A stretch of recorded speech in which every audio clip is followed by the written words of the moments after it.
Good morning mga kabisote. Halika, samahan nyo akong mulit maglalamas na naman tayo ng mga sangkap para sa ating simpleng pananghalian. Let's go! First step, igisa nyo lang yung aromatics, bawang at sibuyas. Then, lagyan natin ng tomato paste. Okay na siya, lagyan na natin yung giniling natin at imekos-mekos lang natin yan mga kabisote. Kapag sangkotsyado na, ilagay mo na yung oyster sauce, timplahan mo ng paminta at nor liquid seasoning. Then, mekos-mekos lang ulit mga kabisote. Kapag okay na, ilagay na natin yung mga gulay natin. Meron tayong carrots, bagu beans, at young corn. Ang ganda ng kulay at kaya-aya sa mata ang potahe na to mga kabisote. And then, maglagay ng isang basong tubig at takpan. After 2 minutes na pag-simmer, ayan, ganyan na ang itsura niya mga kabisote. Ang ganda, di ba?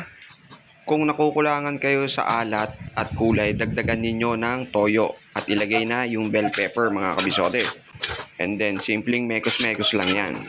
Shoutout muna sa nag-request ng potaheng ito. Shoutout kay Boss Arlet Ariola ng Victorino Family. Maraming salamat sa iyo, Boss Arlet.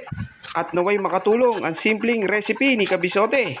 Finishing touches, naglagay din pala ako ng konting brown sugar pang balance at sesame oil.